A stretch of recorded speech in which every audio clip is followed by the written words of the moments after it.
Hola, ¿cómo están todos ustedes? Dios les bendiga. Mientras grabo este programa, son las 12:25 de este día martes 20 de julio, año 2021. Un calor, 22 grados ya, perfilándonos hacia los 23 grados, que no es usual, no es común en este tiempo. Debiéramos tener un frío, debiéramos estar nublados, debiera estar nublado, debiéramos estar esperando ya la lluvia o lloviendo, pero no pasa nada. Estamos mal, tenemos que pedirle a Dios misericordia nomás, que se acuerde de nosotros y nos envíe la lluvia y mueva esa llavecita del cielo que Él sabe mover por misericordia y nos envíe la lluvia que necesitamos, porque nos surge, estamos en una sequía espantosa. Entonces, a orar nomás, chiquillos, a buscar a Dios y a portarnos bien con Él nomás, para que tenga piedad y misericordia. Usted sabe que vivimos en una zona de agricultura, fruticultura, de los vinos también, vinicultura, ¿cómo se dirá eso? Bueno, todo aquello también, dije la agricultura, ¿no es cierto? Bueno, todo aquello hace que necesitemos agua, o sea, necesitamos agua, hace que nos preocupemos y tengamos agua para la época que ya viene, de los plantíos, ¿no es cierto? Y si no hay agüita, no hay pega, y las cosas van a subir una cantidad que no queremos que suban más de lo que están subiendo. Pero estamos en las manos del Señor, confiemos en Dios, vamos que se puede, con Dios sí que se puede. Hay una palabra que quiero compartirles: enseñanzas de la higuera estéril, Marcos capítulo 11, versículos 12 al 14, y después nos saltamos al versículo 20, 21, 22, 23, 24, 25 y 26. Dice, leo en el nombre de Jesús, Marcos 11, del 12 al 14. Al día siguiente, cuando salieron de Betania, tuvo hambre. ¿Quién tuvo hambre? Jesús. ¿Cómo digo que sé que es Él? Por el contexto, por los textos que están anteriormente a esto, sé que y deducimos que es Jesús. Y viendo de lejos una higuera que tenía hojas, fue a ver si tal vez hallaba en ella algo. Pero cuando llegó a ella, nada halló sino hojas, pues no era tiempo de higos. Entonces Jesús dijo a la higuera, nunca jamás coma nadie fruto de ti. Y lo oyeron sus discípulos. Nos vamos al versículo 20. Versículo 20 dice, y pasando por la mañana, vieron que la higuera se había secado desde las raíces. Entonces Pedro, acercándose, le dijo, Maestro, mira la higuera que maldijiste, se ha secado. Respondiendo Jesús le dijo, tened fe en Dios, porque de cierto os digo que cualquiera que dijere a este monte, quítate y échate en el mar, y no dudare en su corazón, si no creyere que será hecho lo que dice, lo que diga le será hecho. Por tanto os digo que todo lo que pidierais orando, creed que lo recibiréis y os vendrá. Versículo 25. Y cuando estéis orando, perdonad si tenéis algo contra alguno, para que también vuestro Padre que está en los cielos os perdone a vosotros vuestras ofensas. Y el último, el 26. Porque si vosotros no perdonáis, tampoco vuestro Padre que está en los cielos os perdonará vuestras ofensas. Esa es la lectura de la palabra del Señor. Bueno, nos deja atónito la lectura de este pasaje de la maldición de la higuera estéril. Hay cosas que son chocantes para nosotros, al leerlas, obviamente. Jesús nunca sacó partido o provecho propio de sus poderes. Por ejemplo, en la tentación del desierto se negó a convertir las piedras en pan para mitigar el hambre que sentía. En cambio, acá, en este pasaje leído, secó un árbol porque no tenía frutos como alimento para su desayuno. Al final del versículo 13, de acá del capítulo 11 de Marcos, donde habla de que no era tiempo de higos, no nos preguntamos si no era tiempo de higos. ¿Por qué entonces secar la higuera cuando aún no podía dar fruto, ¿no es cierto? ¿Cómo debemos entender este relato? Bueno, debe ser interpretado como una lección de fe para sus discípulos, también para nosotros. Valiosas enseñanzas que tomaremos en cuenta de la maldición de la higuera estéril. Esta enseñanza la llevaremos a la aplicación de nuestras propias vidas en cuanto a la oración.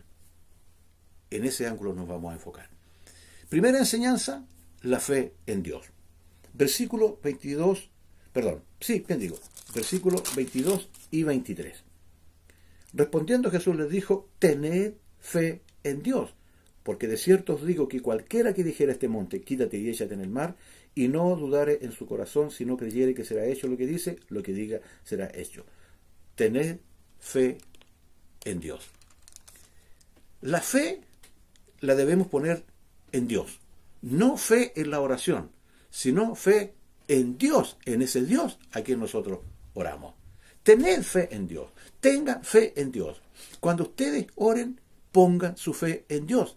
Tengan fe en el Señor.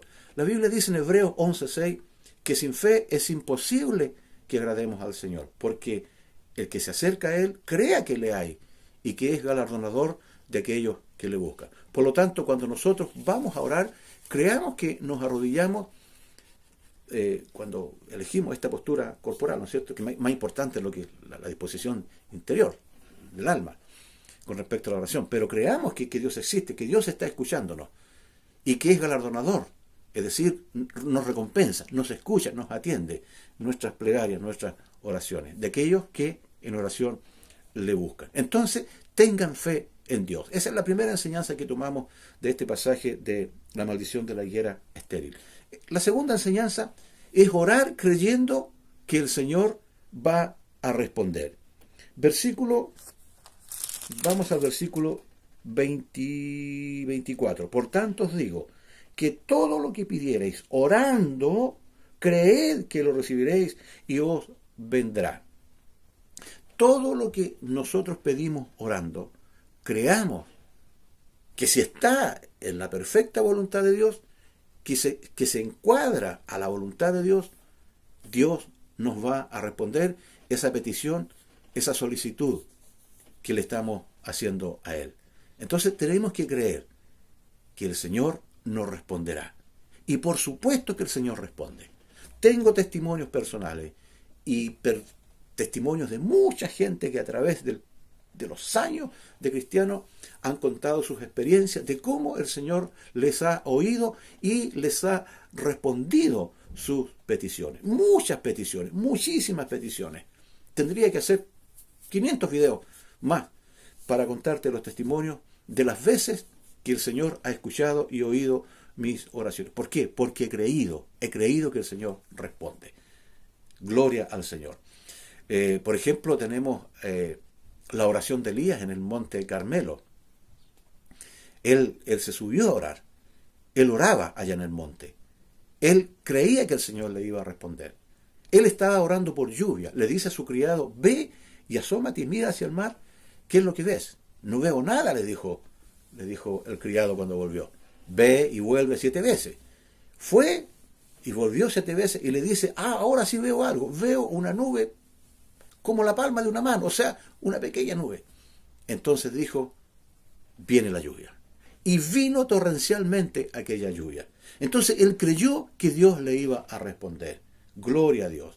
Bendito sea el Señor. Es importante entonces creer que el Señor nos va a responder. La tercera enseñanza que sacamos de acá, de la maldición de la higuera estéril, es que hay que guardar un corazón limpio. Versículos 25 y 26 dice, y cuando estéis orando, perdonad si tenéis algo contra alguno, para que también vuestro Padre que está en los cielos os perdone a vosotros vuestras ofensas. Porque si vosotros no perdonáis, tampoco vuestro Padre que está en los cielos os perdonará vuestras ofensas. ¿Te das cuenta? Entonces, tenemos que guardar nuestro corazón. En este caso, ¿guardarlo de qué? Del rencor, del encono, de la ira, de la rabia, de tener este espíritu no perdonador. No tenemos que ser vengativos. Jesús dice, mía es la venganza, yo daré el pago. Nosotros tenemos que perdonar a quienes nos han lastimado, a quienes nos han herido, a quienes nos han mentido, a quienes tal vez han hecho algo terrible contra nuestra vida, pero ahora que conocemos a Cristo, perdonémosles, hermanos. Hacemos bien con perdonar. Quizás tú me digas, pero es que me cuesta, pero pídele a Dios y hazlo por Cristo. Voy a perdonar a mi ofensor, voy a perdonar a aquella o aquel que me hizo tanto daño. Lo voy a perdonar, porque el Señor me dice, porque también a mí me perdona. Además que yo quiero que el Señor me responda a mis peticiones. Por lo tanto, esto está en mi corazón. Confesémoselo al Señor y el Señor nos va a ayudar para poder perdonar. Quizás también tú me digas, ¿sabes? Yo le pedí perdón al amigo aquel que me hizo el daño y no me quiso perdonar. Tú haces esto. Bueno, tú ya ofreciste tu disculpa, que te perdonaran. Si no te perdonaron, bueno, desgraciadamente él va a quedar con todo aquello, pero tú ya fuiste a pedirle perdón. ¿Te das cuenta? Entonces, esto es bueno, esto es de cristianos. Hay que perdonar, hay que guardar limpio el corazón. De cualquier cosa que tengamos que no corresponda, tenemos que limpiarlo. No tan solo cuando tengamos algo contra alguien, sino puede ser un pecado que nos hemos confesado y allí lo tenemos, allí está dentro del corazón, estamos cometiendo pecados y no nos hemos arrepentido. ¿Cómo esperamos entonces que el Señor nos responda a nuestras peticiones? De ninguna manera. Tenemos que limpiar el corazón y lo limpiamos con una actitud del corazón. Tenemos que ser sinceros para con Dios y decirle, Padre, esto a mí me perjudica, esto yo lo tengo aquí en lo profundo de mi alma. No lo puedo sacar, por favor, límpiame, perdóname, restáurame. Y el Señor, hermano mío, amigo mío, el Señor lo va a hacer cuando tú eres sincero o sincera ante la presencia del Señor. Entonces hay que hacer este tipo de cosas para que el Señor nos perdone. ¿Ya? Arrepentirnos de corazón y perdonar y recibiremos el perdón. Y lo mayor de todo, que nos va a responder nuestras peticiones, teniendo fe en Dios, orando, creyendo que el Señor nos responderá y guardando un corazón limpio. Que Dios te bendiga, que el Señor te guarde. Te animo por la palabra del Señor a seguir orando, a seguir buscando y aplicando estos ingredientes que te pueden servir mucho para tu vida y para tu devoción para con el Señor. Que Dios te guarde, que tengas un lindo día, una hermosa tarde o noche, porque no sé a qué hora van a ver esto muchas personas o al siguiente día, pero que te vaya bien en el transcurso de los días. Estaremos viéndonos, si Dios lo permite, el próximo jueves con la ayuda del Señor. Chao.